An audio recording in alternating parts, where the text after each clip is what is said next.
Halo kawan Setara dan kawan RKN Rumah Kebudayaan Nusantara, salam perdamaian.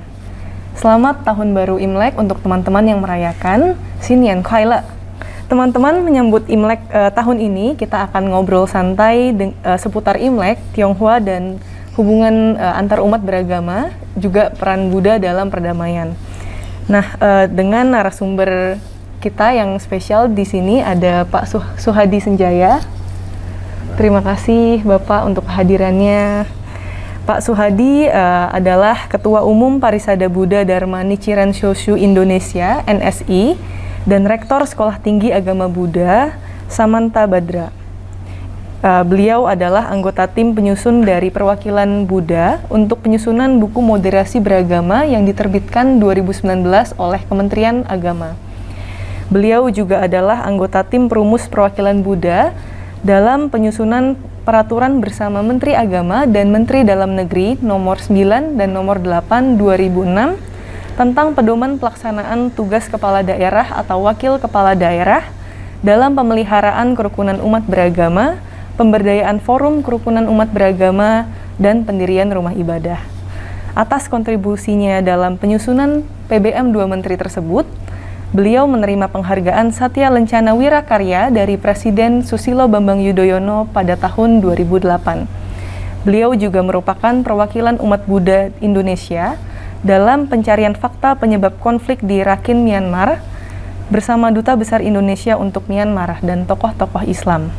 Beliau juga aktif dalam dialog lintas iman dan konferensi internasional, beberapa di antaranya terkait isu Rakhine dan juga ujaran kebencian di media sosial. Selain Bapak Suhadi, hari ini ada juga Bapak Bonar Tigornai Pospos, Pak Coki. Selamat siang, Pak.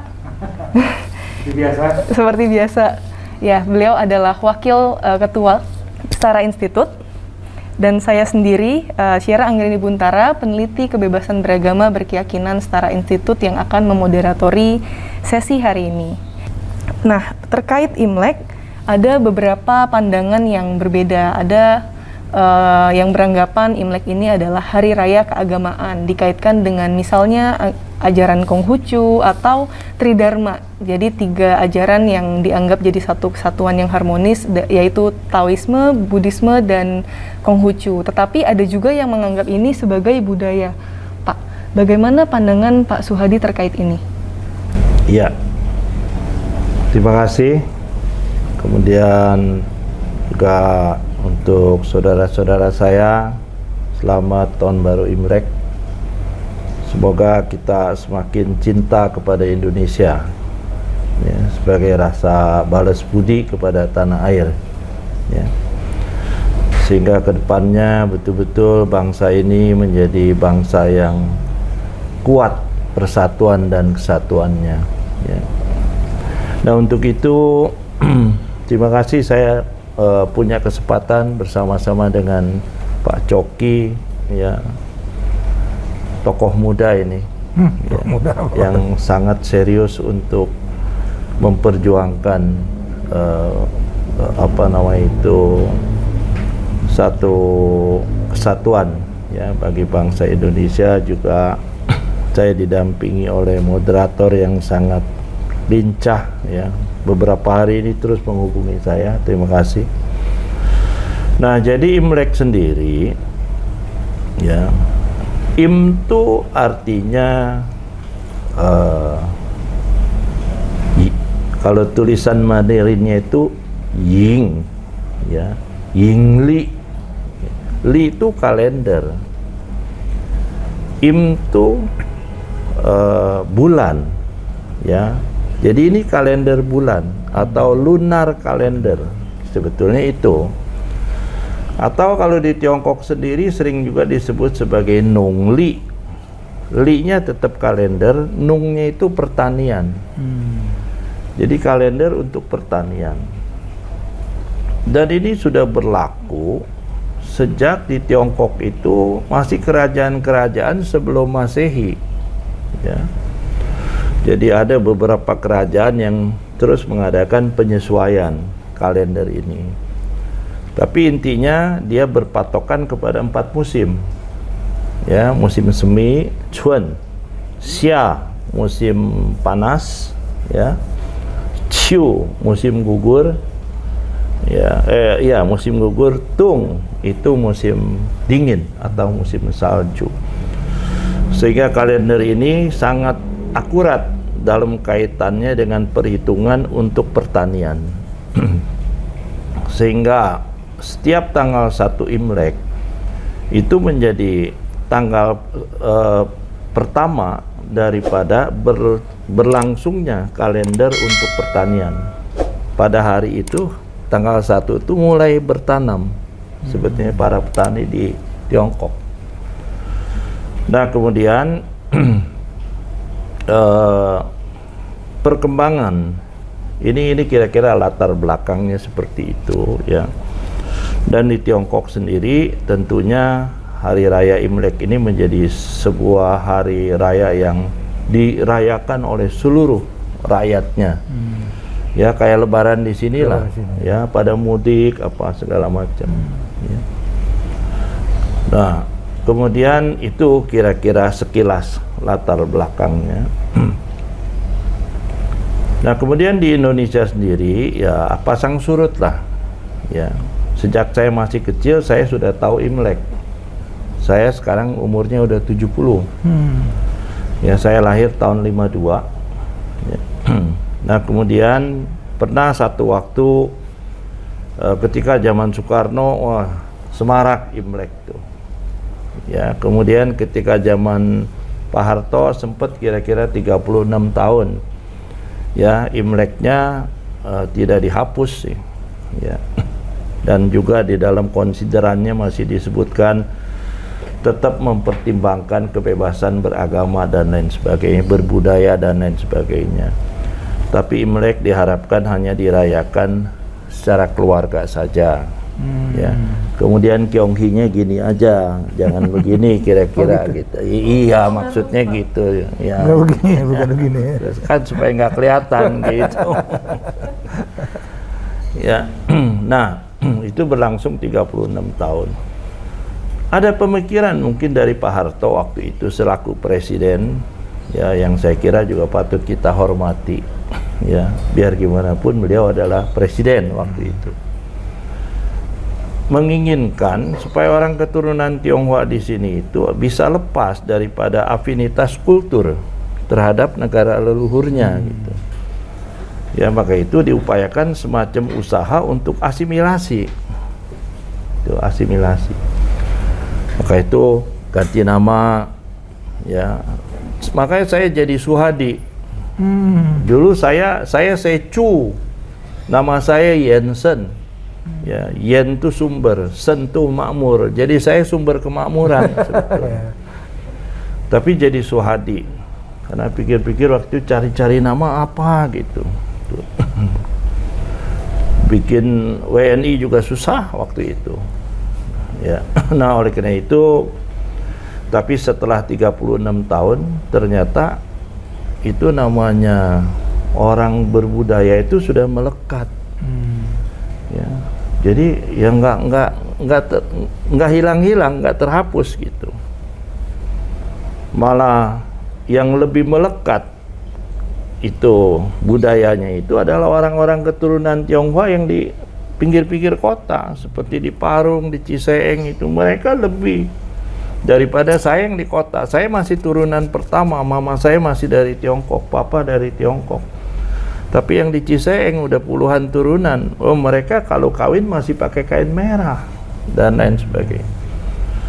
Nah, oleh karena itu berkaitan dengan Imlek ini tentu sesuai dengan keputusan presiden yang ditandatangani oleh Ibu Megawati setelah Gus Dur mencabut, ya, Inpres nomor 14 tahun 67.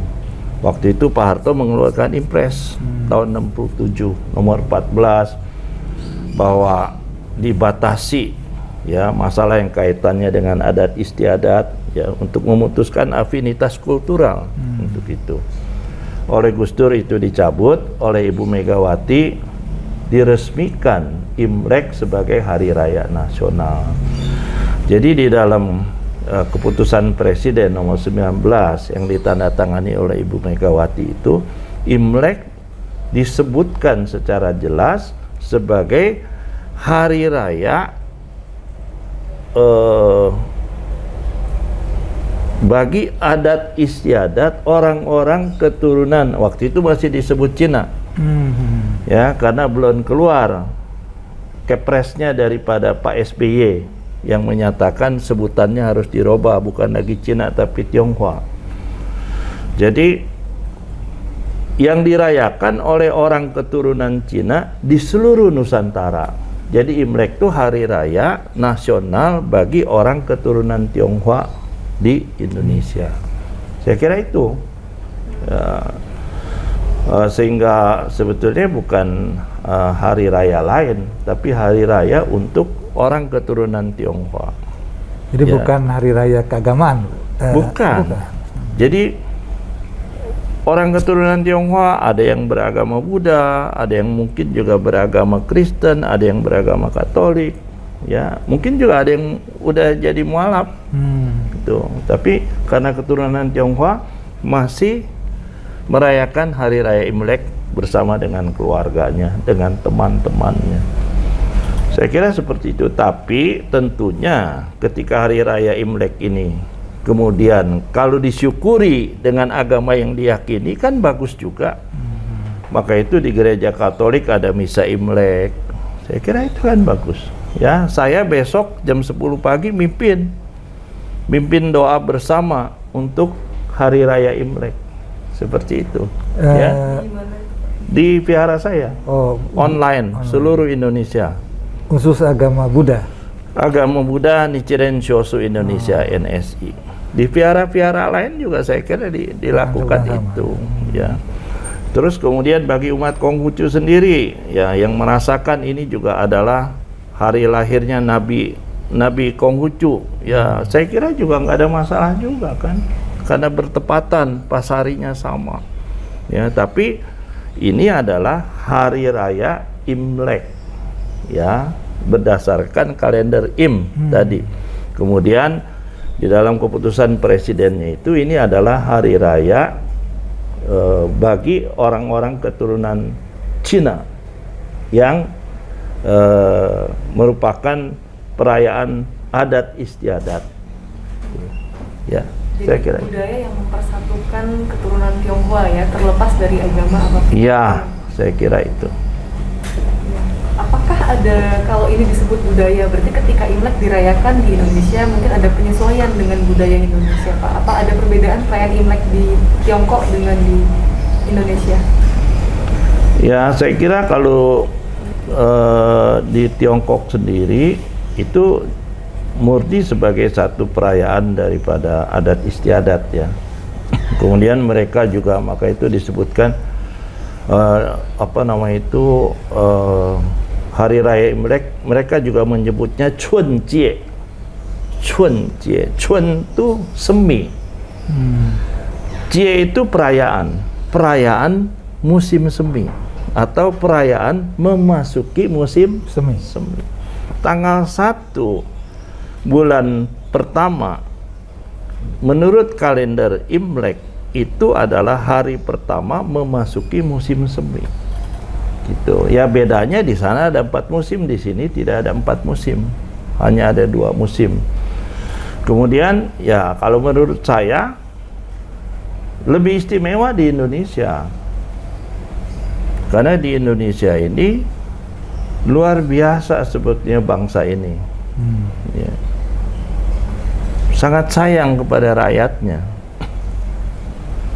sehingga orang keturunan Tionghoa yang ada di sini pun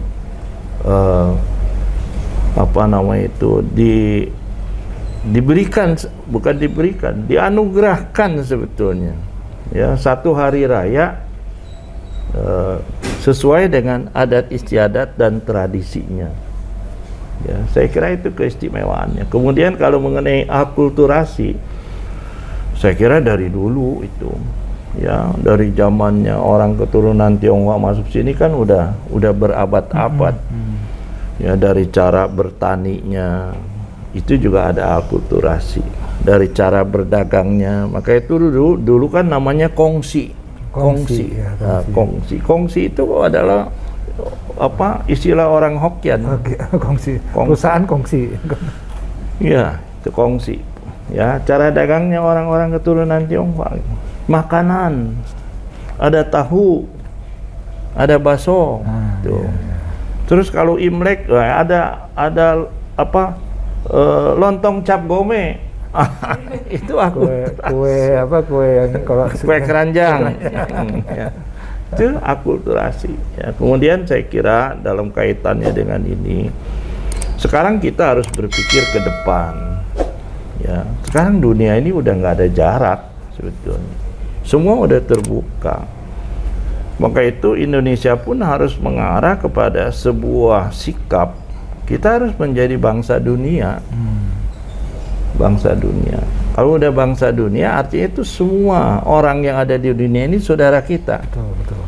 Apapun agamanya, apapun sukunya, apapun rasnya, tidak ada masalah. Karena mereka adalah sesama manusia. Jadi sebenarnya yang harus naik itu nanti adalah masalah kemanusiaannya. Masalah human. Itu. Jadi ada perayaan seperti ini. Ini adalah sebuah kearifan yang luar biasa daripada bangsa ini. Ya, bahwa memang orang keturunan Tionghoa itu di mana-mana ada coki. Betul. Sama lah kayak Batak. Di mana-mana ada itu. Ya. Di mana-mana ada. Di Indonesia ada 7 juta lebih. Ya. Itu sensus tahun 2010 ya? Ya. 7 juta lebih. Paling banyak orang keturunan Tionghoa di Asia Tenggara. Ya, kemudian ada Thailand, terus kemudian ada Malaysia, ada Singapura. Singapura 3,6 kurang lebih. Dan hampir di seluruh dunia. Ya, dan ini adalah satu bangsa yang punya sejarah kebudayaan yang tua sekali dan luhur, tinggi.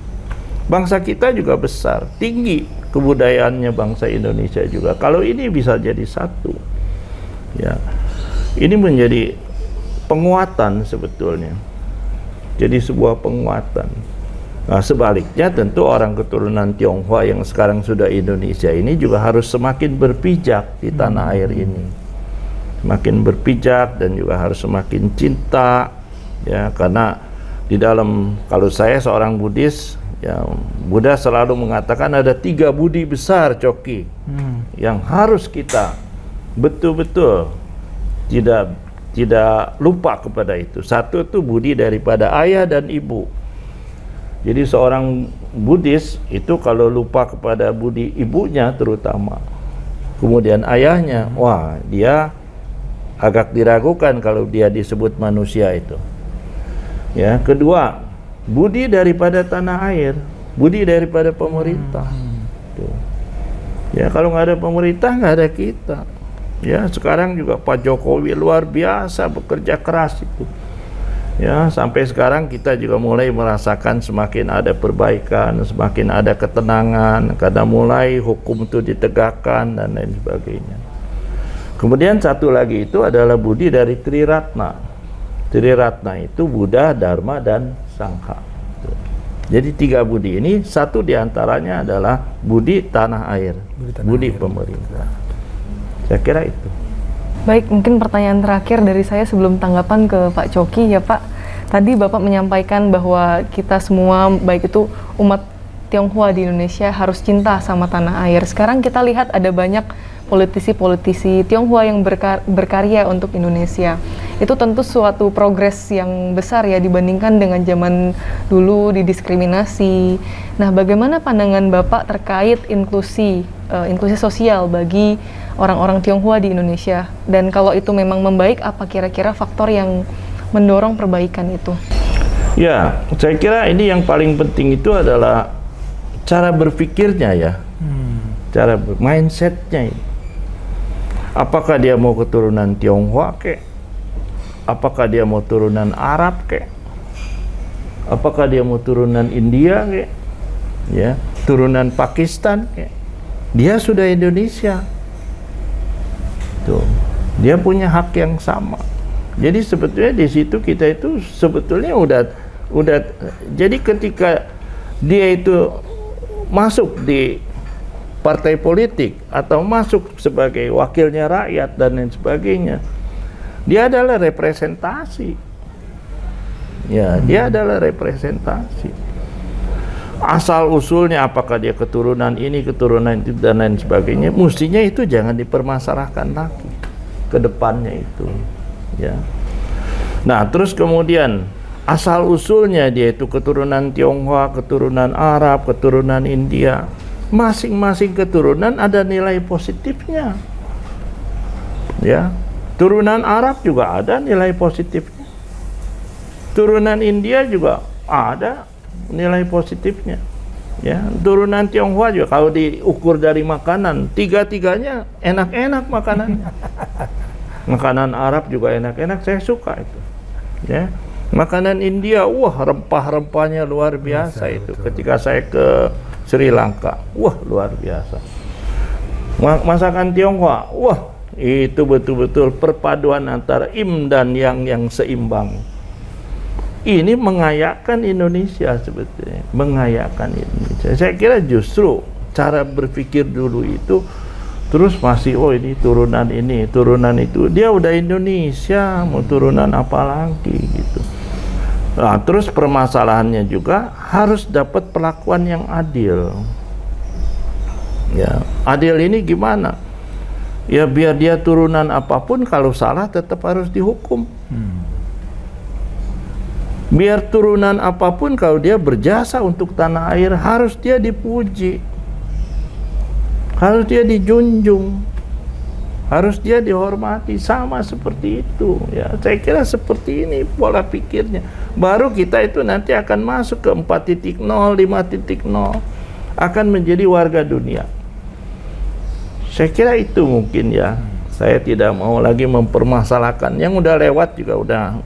Mau diomongin apa? Dulu udah lewat, udah ada. Saya ini manusia 3 kali kena diskriminasi. Apa sih itu, Pak? Oh, tahun 65 kena diskriminasi. Toko habis, dijarah semua. 97. Oh, terus habis 65, 68, terus tahun 72, ya. Nah, terus 72. Tahun berapa lagi? Terakhir 98. 98 saya nggak kena, tapi saya menyaksikan begitu mengerikannya.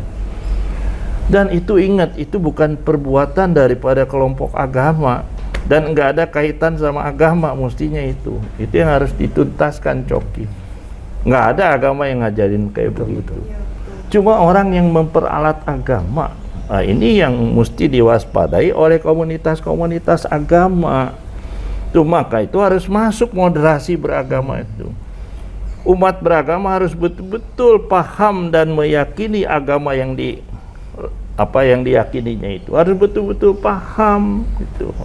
Dan para tokoh-tokoh agama itu tanggung jawab harus membuat umatnya itu paham kepada ajaran agama yang diyakininya. Itu moderasi. Dan itu yang harus kita lakukan. Pak Swadi, kalau tentu saja kalau dibandingkan pada masa Orde Baru, sekarang ini kan wah sudah betul-betul jauh membaik ya. Membaik, jauh membaik. Pemenuhan hak-hak warga Tionghoa juga sudah hampir sepenuhnya begitu. Tapi menurut Pak Swadi masih ada nggak sebetulnya prasangka-prasangka dari pihak-pihak tertentu gitu yang melihat orang Tionghoa, terutama karena cukup sukses di bidang ekonomi. Kan kalau orang bisa bilang, wah majalah Forbes 10 orang terkaya, ini keturunan gitu, gitu ya. Terus apalagi sekarang kan dengan Tiongkok nih jaya banget di seluruh dunia nih kan. Dunia. Mungkin 10 tahun lagi Amerika bisa kalah mungkin. Betul. Ya. Terus sekarang ini investor di banyak tempat di Indonesia, entah di bidang apalah, tambang atau gas atau perdagangan, itu kan Tiongkok sekarang melonjol. Handphone aja sekarang semua Xiaomi, yeah. Xiaomi, Huawei, Vivo, Oppo itu semua Tiongkok, Pak. Kan? Dan kemudian ada aja nih kelompok-kelompok yang agak berpikir picik, sempit. Dia sebenarnya tujuannya ke pemerintah, gitu. Tapi kemudian menggunakan isu ini untuk menyerang pemerintah. Contoh kayak IKN nih, Pak. waduh katanya IKN ini hanya begini gitu. Nah, ini bagaimana nih Pak Swadi? Ya, Coki ya, tadi kan Bapak bilang sebetulnya kan semua harus kembali ke cara berpikir. Ya, kita itu cara berpikirnya itu harus dengan paham yang benar, gitu. Jangan pakai paham yang salah. Ya, kalau udah pakai paham yang salah, salah paham terus, Pak. Itu. Nah, oleh karena itu, mengenai masalah sekarang, ya, orang keturunan Tionghoa umpamanya. Ya, ini kita masih pinjam istilah itulah. Sebenarnya kan semua udah Indonesia. Sudah ini ya, betul. Ya, kita duduk di sini keturunan Tionghoa, keturunan Batak. Tapi ini kan Indonesia semua. Betul. Ya. Maka itu Indonesia ini dari tahun 28 loh, Coki.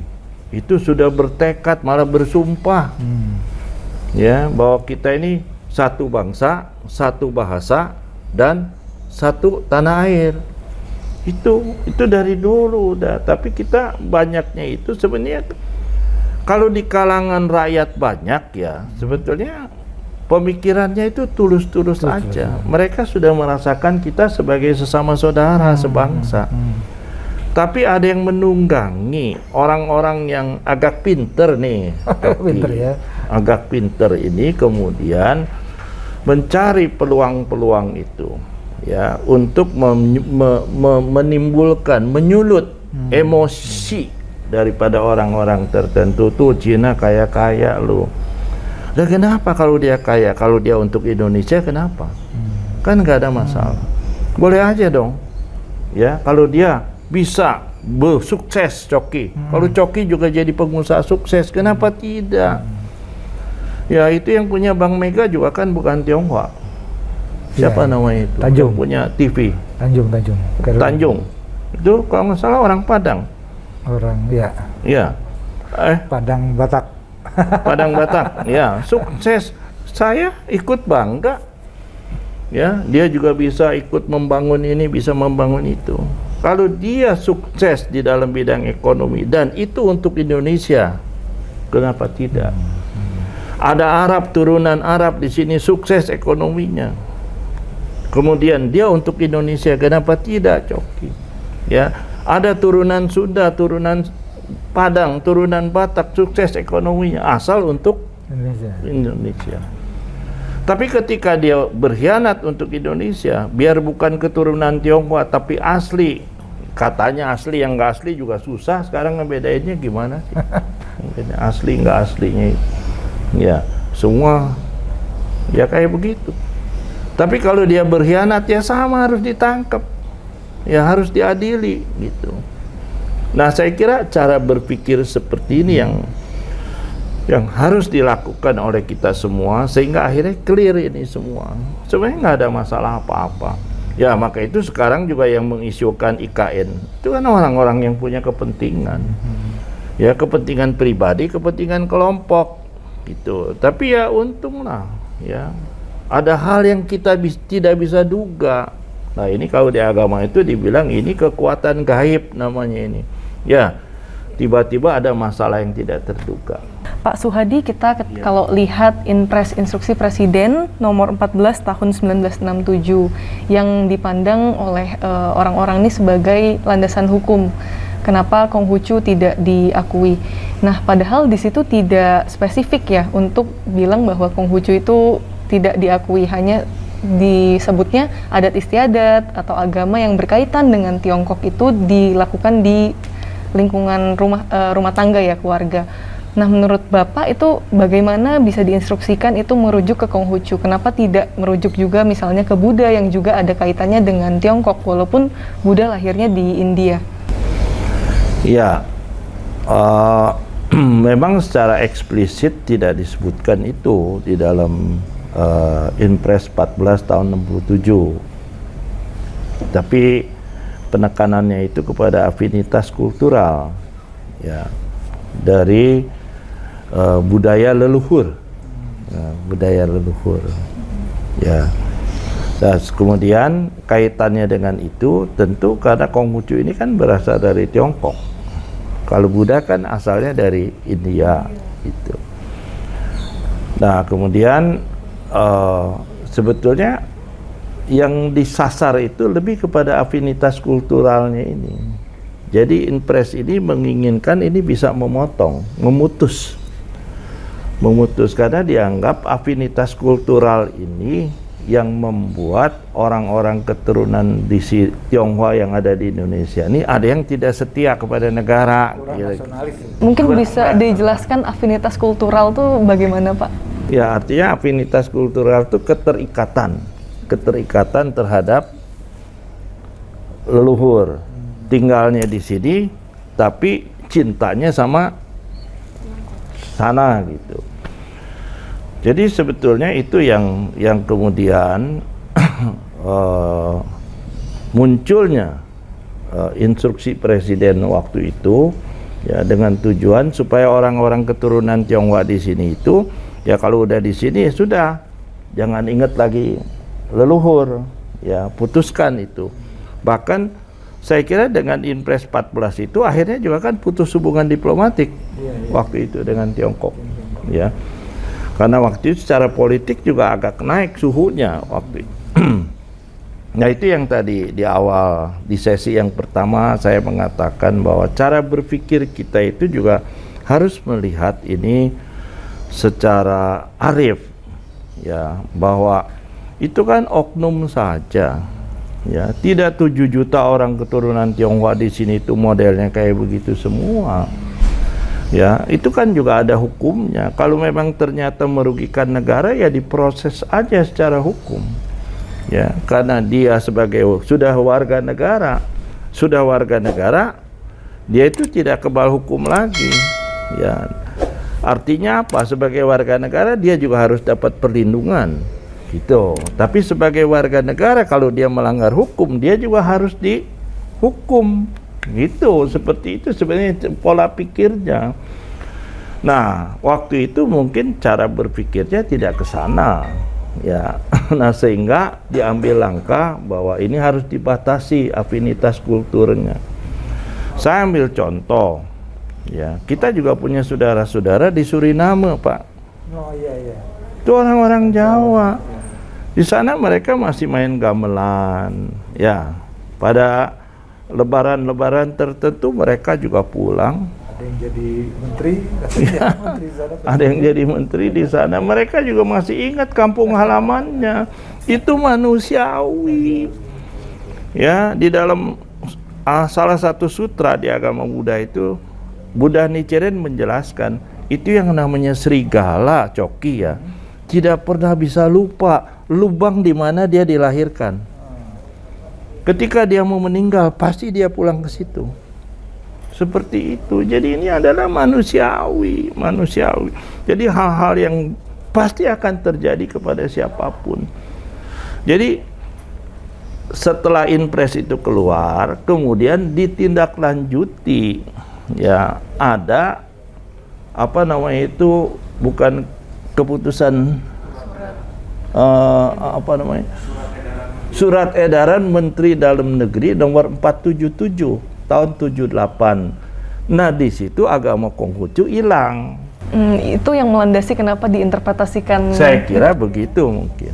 Jadi sehingga sekolah-sekolah yang berbahasa Mandarin, publikasi koran, majalah ya. Waktu itu dilarang ya? Ya, waktu itu udah nggak boleh ada tulisan-tulisan Mandarin di jalan, nama restoran, apa segala, nama perusahaan, udah nggak ada komunikasi.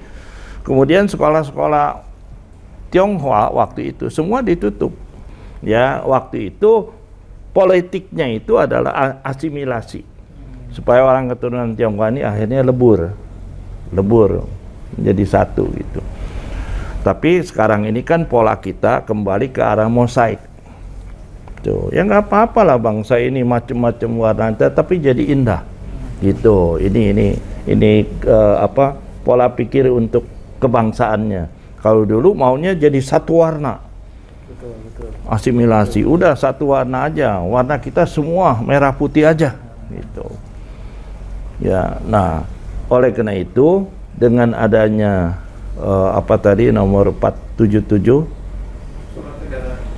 surat edaran Menteri Dalam Negeri, yang dicantumkan di sana Islam, Kristen, Protestan, Katolik, Hindu, Buddha. Konghucunya nggak ada. Nah sejak itu mungkin semakin sempit ruang lingkup geraknya daripada umat Konghucu, sampai mengarah kepada akhirnya rumah ibadah daripada umat Konghucu itu ditutup, ya tidak boleh direnovasi dan lain sebagainya. Itu dari terjadi. surat edaran Menteri Dalam Negeri itu. Saya kira itu teknisnya. 19. Ya, tapi sumbernya adalah Inpres nomor 14 tahun 67 itu.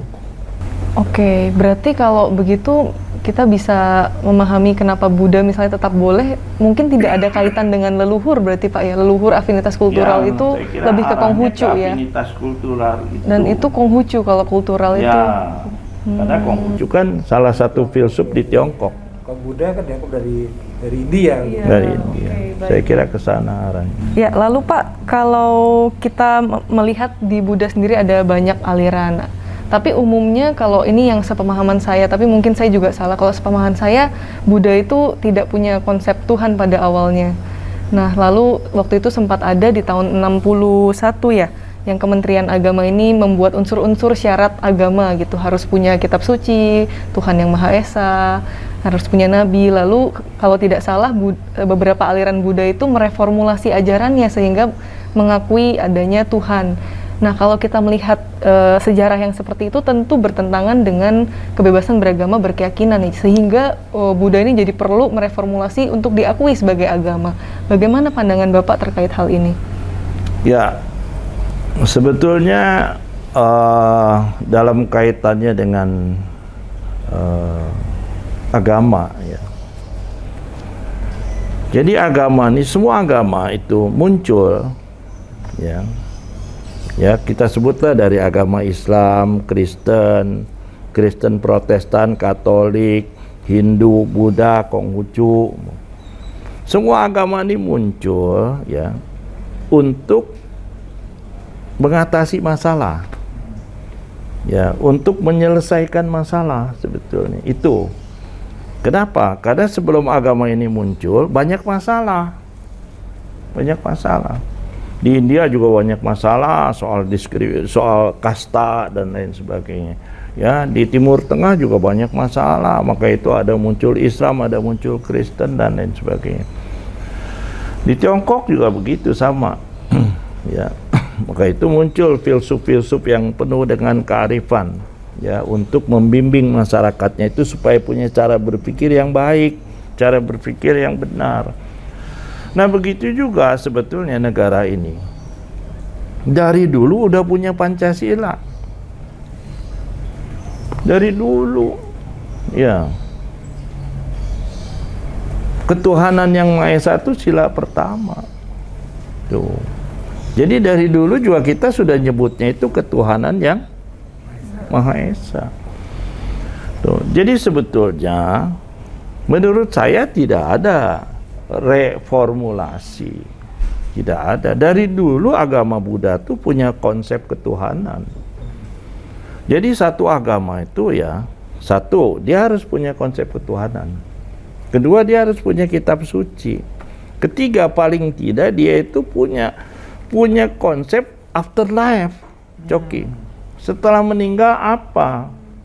Tuh, jadi agama tertentu, agama A atau B atau C itu dia harus bisa menjelaskan setelah meninggal itu apa yang terjadi itu. Kalau di agama Buddha itu akan lahir kembali. Ya, rebirth, bukan reinkarnasi tapi rebirth, lahir kembali. Jadi sebetulnya dari dulu juga ya, ketika tahun 79 ya, memang umat Buddha itu ada. Waktu itu kita menyepakati sebuah kriteria di dalam Kongres Umat Buddha 14 Desember tahun 79. Ya, waktu itu disebutkan adanya Tuhan yang Maha Esa. Sebetulnya ini juga cara berpikir yang kurang tepat, Coki. Oh, negaranya udah bilang kok sila pertama itu ketuhanan yang Maha Esa, bukan Tuhan yang Maha Esa. Ya, ketuhanan yang Maha Esa. Ketuhanan yang Maha Esa, bukan Tuhan yang... Oh, beda. Kalau Tuhan itu kan person. Kalau ketuhanan itu sifat. Jadi sebetulnya pada hakikatnya itu adalah ketuhanan. Cuma buat agama samawi, ya, apakah itu Kristen, apakah itu Katolik, apakah itu Islam, kemudian itu untuk memudahkan, ya, ada utusan yang Maha Esa di sana itu yang tidak pernah menampakkan diri dan begitu agungnya, tapi ada utusannya. Ya, ada nabi yang jadi utusannya. Ya, saya kira itu metode-metode dari masing-masing agama untuk mencapai kebaikan tadi. Ya, caranya ke situ. Tapi waktu itu kemudian pastilah di mana setiap zaman, setiap kelompok itu pasti ada oknum-oknumnya. Ya, kemudian ya mungkin waktu itu juga mungkin muncul juga oknum-oknumnya entah di Kementerian Agama dan lain sebagainya. Ya, mungkin juga di kelompok-kelompok yang menjadi wadah, yang dulu kan sering orang tuh sampai sekarang masih bangga menjadi wadah tunggal dan lain sebagainya, tapi belum tentu jadi representasi. Tapi yang penting dia pegang bendera, ya, pegang bendera, pegang kop surat, pegang stempel itu, dan terus kemudian meneriak-teriakkan saya adalah wakil dari kelompok ini dan lain sebagainya. Nah, itu yang sering terjadi, itu yang pernah terjadi.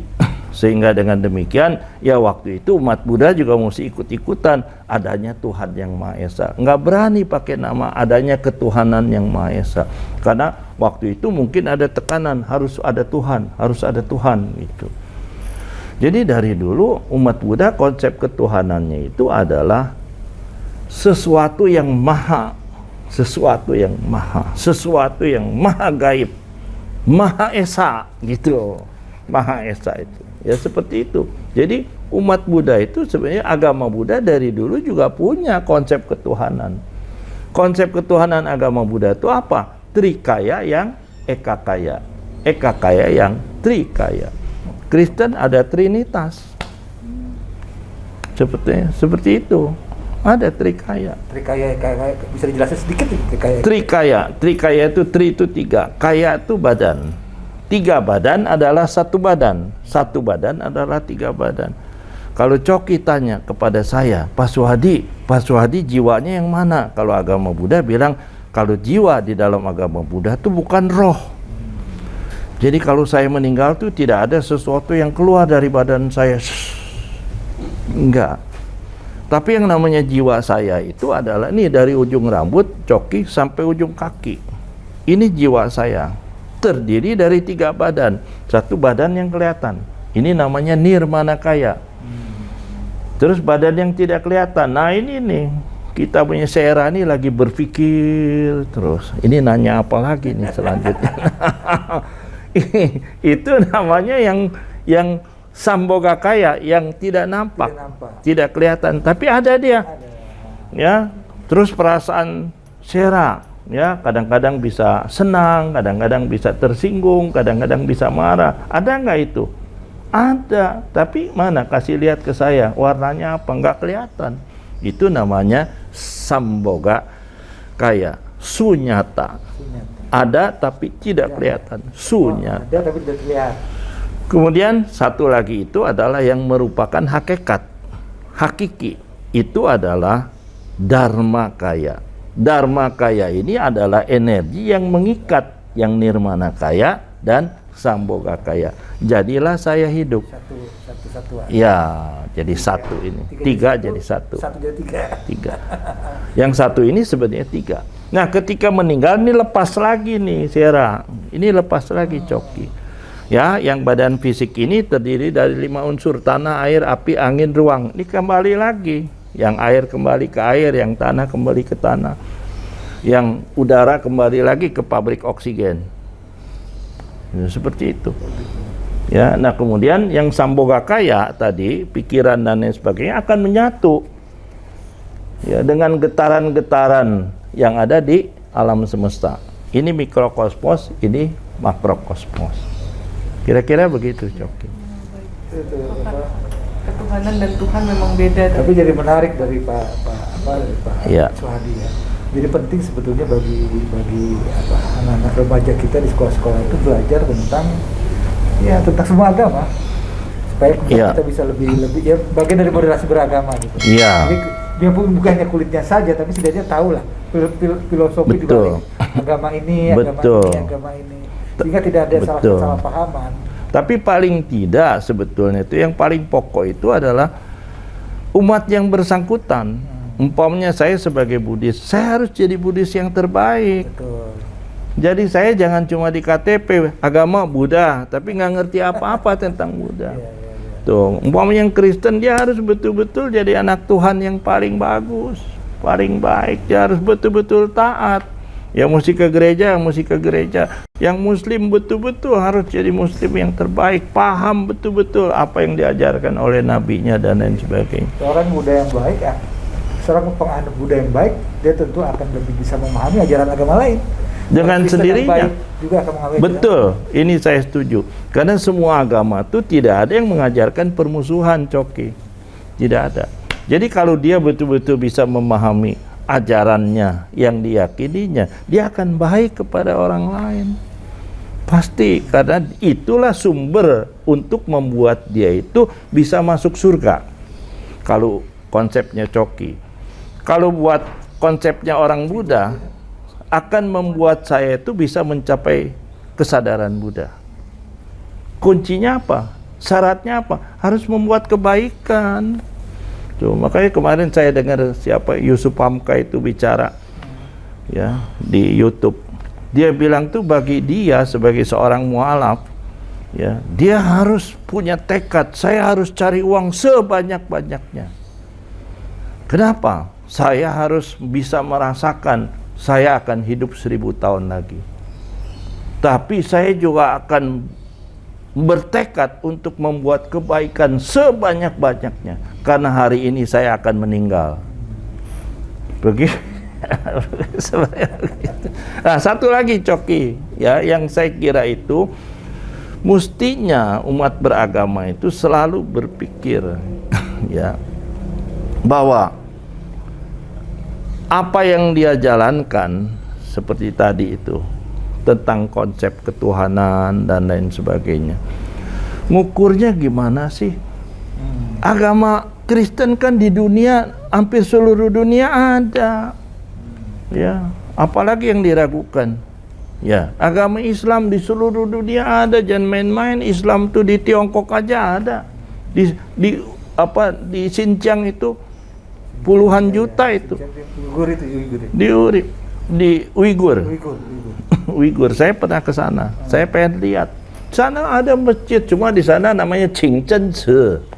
Ya, Ce itu sebenarnya kuil suci itu kalau diterjemahkan. Tapi maksudnya Qingzhen Ce itu masjid. Bentuknya kayak masjid juga. Masjid. Udah mereka bisa ketemu saya itu assalamualaikum gitu. Dan saya kalau di sana ketemu assalamualaikum, mereka senang sekali peluk-peluk saya.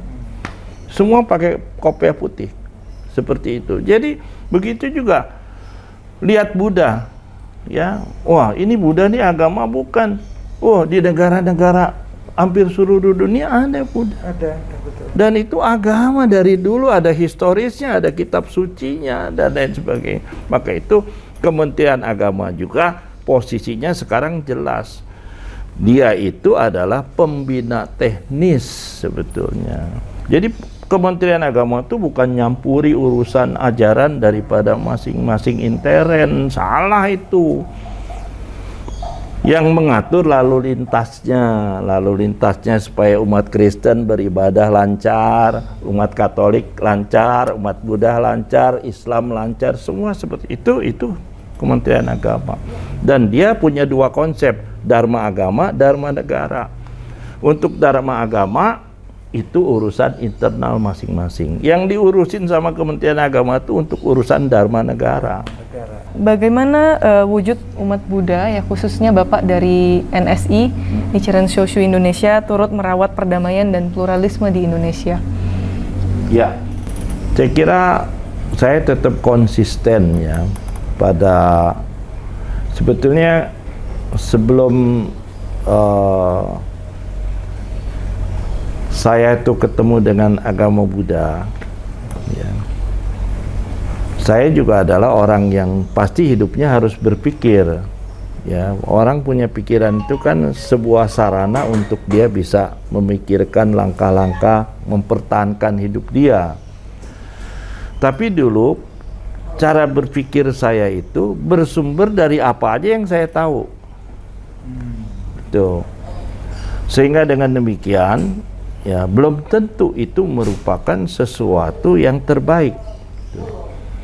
Nah, setelah ketemu agama Buddha, saya baru tahu. Karena yang namanya Buddha itu adalah manusia biasa sebetulnya, Coki. Ya, jadi yang namanya Buddha itu bukan Superman.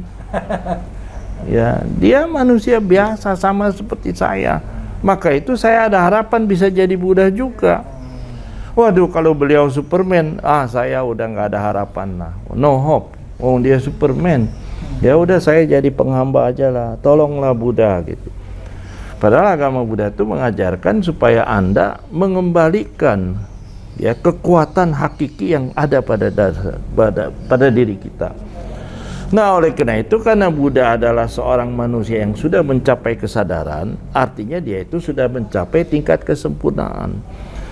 Sehingga cara berpikir dia muncul dari kesadaran. Ya, sehingga cara berpikir dia sempurna, Sierra. Nah, setelah saya ketemu agama Buddha itu, saya harus berusaha untuk tidak lagi menggunakan cara berpikir saya. Karena cara berpikir saya bukan bersumber dari kesadaran. Nah ini, sehingga dengan demikian, bagaimana saya memimpin NSI? Ya, supaya umat-umatnya itu adalah umat-umat yang bisa juga merubah atau mengesampingkan cara berpikir dia yang dulu. Karena cara berpikir yang dulu menghasilkan kondisi hidup dia yang tidak bahagia. Maka itu ketemu agama, kalau bahagia mah dia nggak cari agama, Coki ya. Perginya ke night club. Ya. Cari agama gitu kan. Nah, oleh karena itu, dengan dasar ajaran agama Buddha Nichiren ini kita bimbing umat. Nah, itu tadi kembali pada dasarnya agama Buddha itu mengajarkan, ya, kamu lahir jadi manusia aja nggak gampang, Sierra. Ya, belum tentu.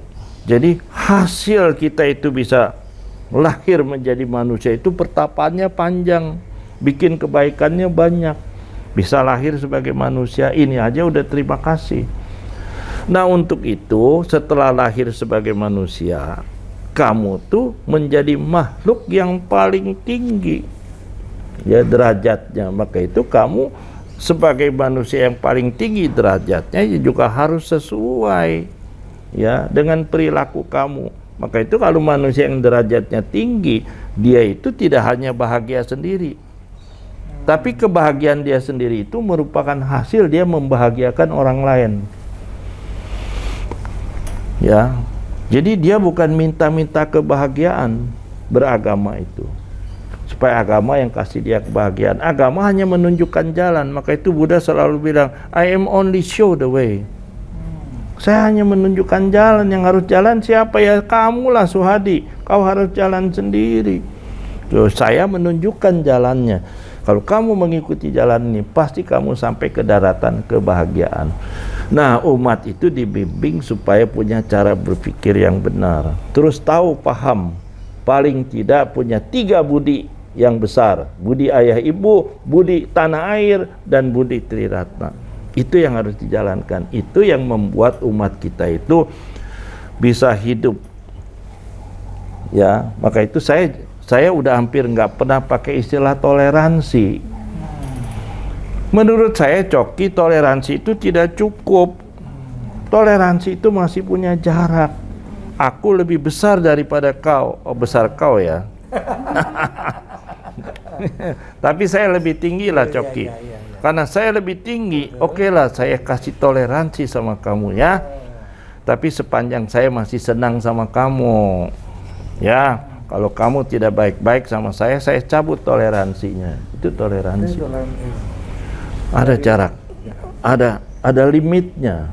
Tapi saya itu orang bangsa Indonesia dan beragama Buddha. Kalau udah jadi bangsa Indonesia, saya terikat oleh sumpah. Sumpah saya dengan Coki itu setanah air, sebahasa, ya, dan setanah air, sebahasa, satu nusa, satu bangsa, dan satu bahasa. Ini saudara saya, apapun dia agamanya, dia saudara saya. Ini saudara saya, apapun agamanya, apapun sukunya. Kedua, dalam kaitannya dengan moral agama, ya, saya merasakan bahwa saya tidak bisa hidup sendiri. Tuh. Jadi saya perlu lingkungan. Dan apapun dia agamanya, di dalam diri dia itu sudah ada bodhicitta. Apa itu bodhicitta? Kesadaran Buddha. Di dalam diri Syahra juga ada kesadaran Buddha. Meskipun agama berbeda. Oh, agama beda. Yang namanya Buddha itu sebetulnya artinya kesadaran, Coki. Buddha itu bukannya patung Sakyamuni, ya, tapi Buddha itu artinya kesadaran. Manusia yang sudah sadar disebut Buddha. Nah, inilah yang kita lakukan sehingga umat itu dengan sendirinya bisa menjadi warga negara yang baik, bisa menjadi suami yang baik, bisa menjadi istri yang baik, bisa menjadi anak-anak yang baik, bisa menjadi anak sekolah yang baik, tidak tawuran, bisa menjadi pegawai yang baik, jujur kepada majikannya, setia kepada perusahaannya. Itu yang kita lakukan untuk bisa memberi manfaat kepada orang lain, kepada bangsa. Ya, baik. Dan dengan sendirinya juga akan lahir sikap untuk bisa saling hidup bersama dengan yang lain. Saya kira itu. Jadi dengan berbagi bagaimana kita memaknai ajaran Buddha yang semestinya ya Pak ya? Mestinya itu. Saya kira agama lain juga mestinya gitu. Itu tadi Pak Suhadi selalu nyebut Triratna, Pak. Tolong dielaborasi lagi, Pak. Triratna itu apa ya? Tri itu 3. Ratna itu pusaka. Pusaka. Ya. Jadi di agama Buddha itu ada 3 pusaka. Kita harus bersandar nih, seperti saya duduk ini kan ini sandaran. Jadi kita bersandar kepada Triratna sebagai umat Buddha itu. Sandaran kita ini satu Buddha. Ya, Ratna yang pertama itu Buddha. Ya. Atau Ratna yang pertama itu Dharma. Dharma itu ajaran, ya. Ratna yang kedua itu Buddha. Buddha itu kesadaran. Atau Buddha itu juga bisa disebut sebagai sosok lah, ya. Apakah itu Sakyamuni, apakah itu Nichiren. Dalam konsep Mahayana, Buddha itu tidak hanya Sakyamuni. Semua berpeluang untuk jadi Buddha. Karena Buddhanya ada di sini. Kalau Buddhanya diimport dari Jepang, repot Pak.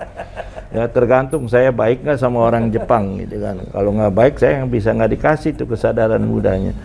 Untuk kesadaran Buddha udah ada di sini. Ketiga itu adalah pusaka Sangha. Sangha itu adalah biku, rohaniawan. Ya, tapi konteksnya kalau Sangha di dalam Triratna itu bukan biku-biku yang asal kepalanya bersih saja, asal berjubah saja, tidak. Sangha di dalam Triratna itu dia posisinya adalah Arya Sangha. Ya, dia adalah murid utama ketika Buddhanya masih hidup, ya seperti Buddha Sakyamuni, ya ketika masih hidup, kemudian yang meneruskan ketika Buddha Sakyamuni meninggal itu adalah Arya Sangha. Dia adalah bagian dari Triratna. Begitupun di dalam Nichiren Shoshu. Buddhanya kan Buddha Nichiren. Ketika Buddha Nichiren moksa atau wafat, dia sudah mewariskan kepada murid utamanya yang paling bungsu, namanya Nikko Shonin, atau biku tertinggi Nikko. Itulah bagian daripada Triratna. Buddhanya Nichiren, Dharmanya Nammyo Horengekyo, Sanghanya Nikko Shonin. Tapi biku-biku yang lain bisa juga disebut unsur Sangha. Tapi kalau Triratna ini dipadatkan, itu sebetulnya adalah hanya satu ratna. Apa satu ratna itu? Dharma.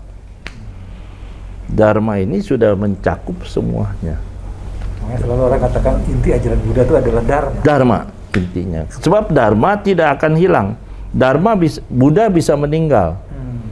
Ya, biku pun bisa meninggal, tapi dharma itu ditinggalkan. Ya. Akan terus ada. Itu. Jadi intinya daripada Triratna itu adalah dharma. Jadi kita bersandar kepada dharma. Ya, karena kita bersandar kepada dharma sehingga duduknya tidak terlalu pegel gitu. Walaupun kita sendiri punya tulang punggung gitu. Iya, Pak Suhadi, Bapak banyak terlibat di dialog lintas iman, ya forum-forum pemajuan untuk pluralisme tadi, karena toleransi kan maknanya ada konotasi buruk ya. Kalau pluralisme lebih bahagia dan tulus untuk merangkul keberagaman. Pemajuan pluralisme dan perdamaian. Nah, apakah Bapak ada yang bisa di-sharingkan yang berkesan bagi Bapak dalam perjalanan Bapak untuk terlibat di bidang-bidang tersebut? Ada yang berkesan yang mungkin bisa dibagikan ke teman-teman RKN atau Suara Setara? Ya, saya kira saya itu berangkat daripada sebuah perjalanan hidup yang seperti saya katakan tadi. Saya adalah sudah termasuk hidup di 3 zaman, Coki. Ya, karena saya udah umur 70 sekarang. Dan saya juga ngalamin 3 kali peristiwa diskriminasi di bangsa ini. Jadi waktu saya nggak bisa sekolah, ya tahun 65 sekolah ditutup, ya. Kemudian toko hancur habis dijarah gitu. Kemudian waktu itu kita juga udah mau sekolah gimana, bayar uang sekolah aja nggak mampu, Coki, waktu itu. Ya, dalam situasi seperti itu muncul perasaan, apa seperti ini? Apa ini nggak bisa berubah gitu? Apa sih ini masalahnya gitu?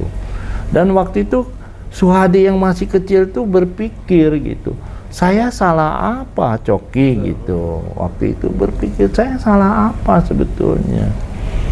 Ya, ketika lewat depan rumah saya itu, saya sampai dengar Cina, Cina gitu waktu itu.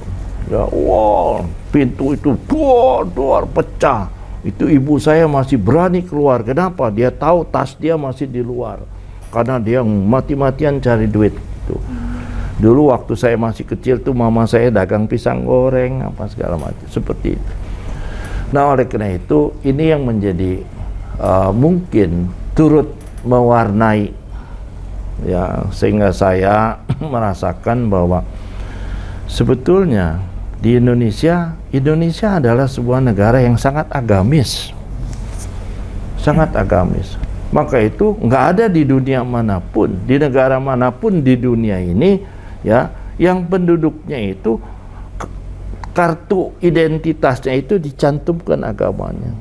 Kalau saya tidak berpikiran untuk urusan dengan wah ini supaya tahu jumlahnya banyak gitu, saya nggak pikir begitu. Saya hanya berpikir ini adalah satu kearifan bahwa semua harus beragama gitu.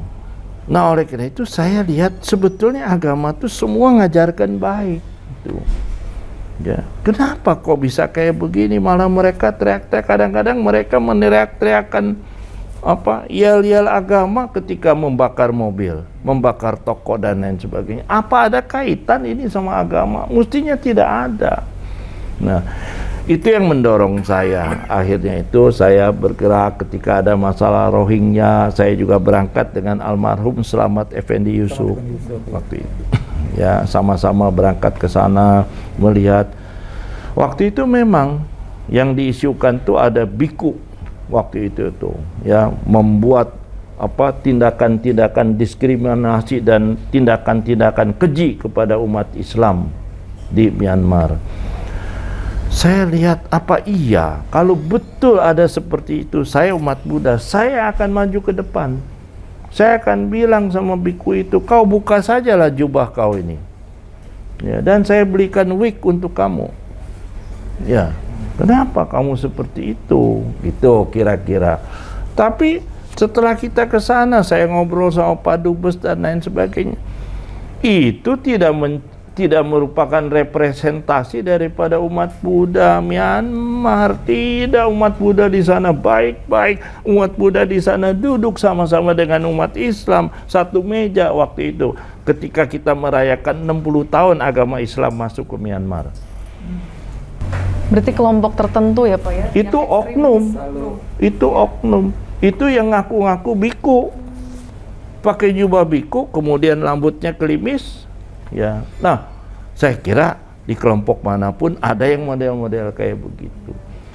Nah, sehingga ini yang membuat saya itu akhirnya semakin berpikir arif.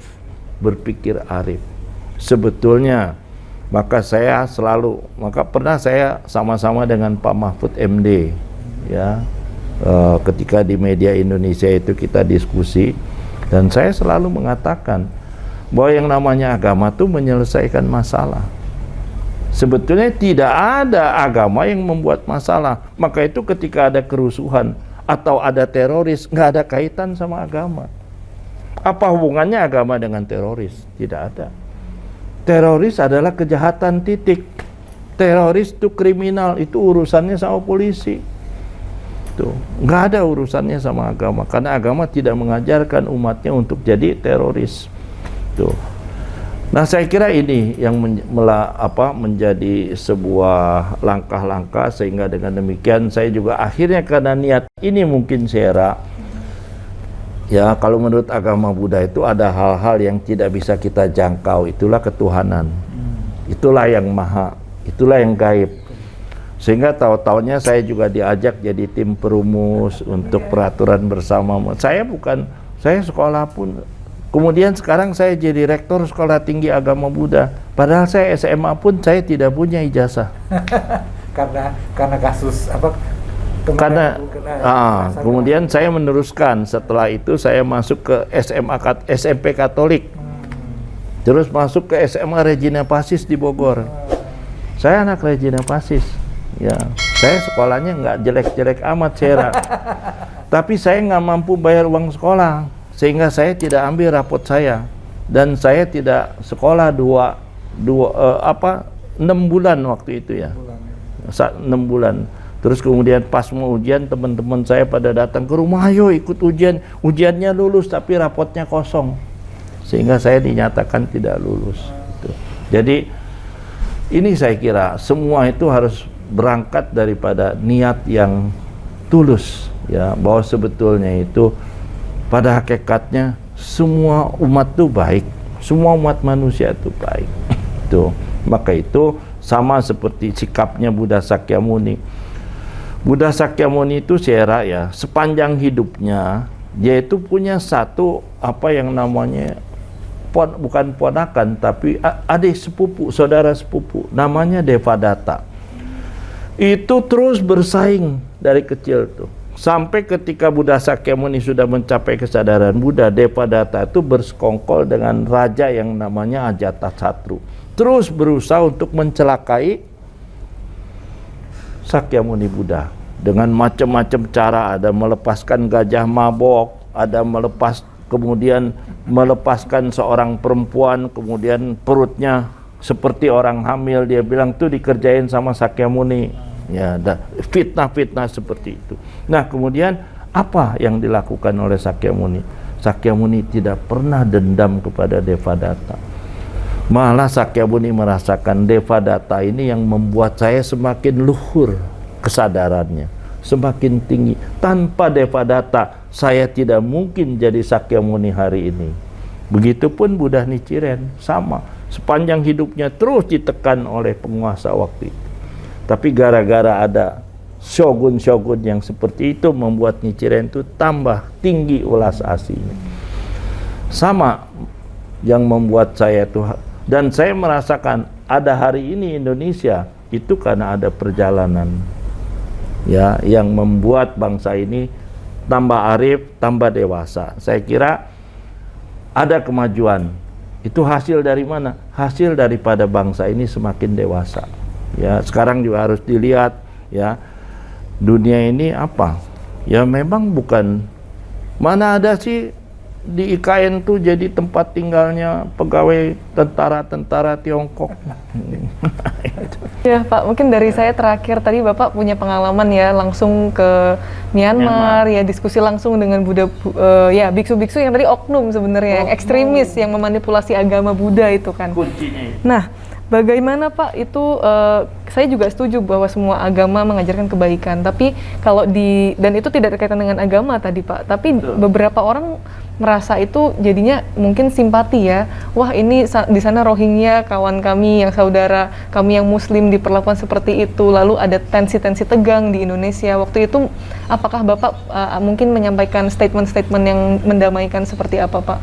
Ya tentu ya, maka itu ketika ada Borobudur waktu itu saya juga sempat telepon Biku Panyawaro, karena Biku Panyawaro itu tinggalnya dekat Candi Mendut ya, dekat ke Borobudur, dan saya telepon, Bante perlu bahan-bahan apa, saya kirim ya bukti-bukti saya ke Myanmar dan lain sebagainya. Oh ya, terima kasih Romo. Nah, seperti itu. Tapi menurut saya ya sebetulnya dalam kaitannya dengan ya itu salah satu peristiwa Myanmar ya, bisa saja ada peristiwa-peristiwa lain, tapi dasar penyikapannya itu kan tetap sama ya, bahwa kita itu harus melihat ya kembali kepada apa namanya itu, kemunculan agama itu ya, itu adalah untuk menyelesaikan masalah ya. Tidak mungkin agama itu muncul malah bikin masalah. Kalau bikin masalah itu pasti nggak ada kaitan sama agama, tapi kaitannya sama orang yang menyalahgunakan dan memperalat agama. Nah, paham-paham seperti ini, pengertian-pengertian seperti ini harus sampai kepada umat kita lewat para penyuluh, lewat para tokoh-tokoh agama ya. Kalau di Buddha ya lewat para dharma dutanya, mungkin kalau di Kristen itu lewat para romo-romonya begitu ya. Di Hindu tuh mungkin lewat para pedandanya dan lain sebagainya. Saya kira itu harus disampaikan ya, sehingga dengan demikian akan muncul ya. Maka itu kan orang sekarang mulai mempertanyakan, apa masih perlu agama katanya. Karena di mana-mana agama bikin masalah. Sampai juga dipertanyakan apa masih perlu Kementerian Agama.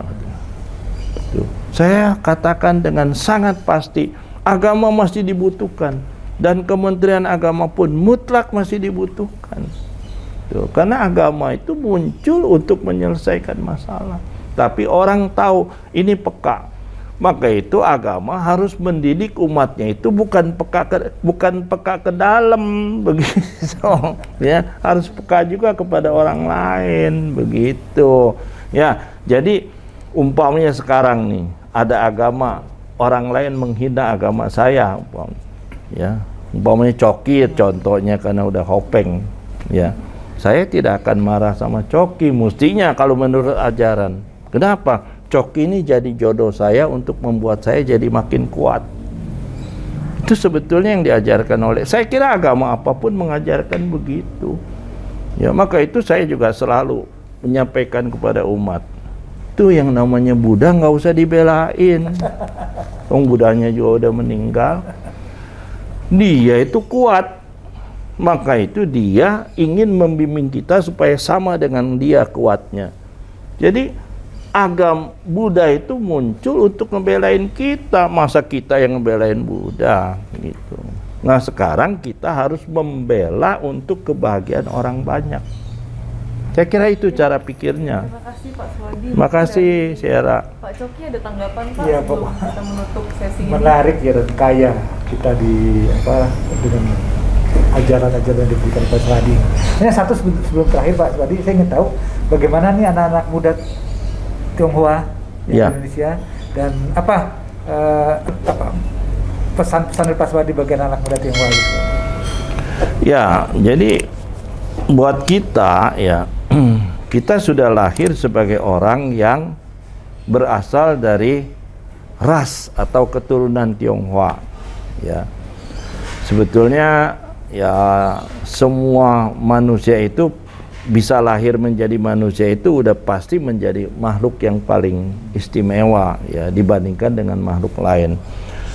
Tapi karena kita itu orang keturunan Tionghoa memang berasal dari sebuah kumpulan ya atau sebuah kelompok manusia yang memang punya kebudayaan yang tua ya, punya sejarah 5.000 tahunan. Kemudian adat istiadat maupun disiplin ya maupun adat istiadat yang memperkuat kita ya, itu sebetulnya merupakan sesuatu nilai tambah sebagai orang keturunan Tionghoa. Daya gunakan itu untuk membangun Indonesia. Daya gunakan itu untuk membangun Indonesia. Kemudian jadikan juga supaya Indonesia ini merupakan bagian daripada dunia.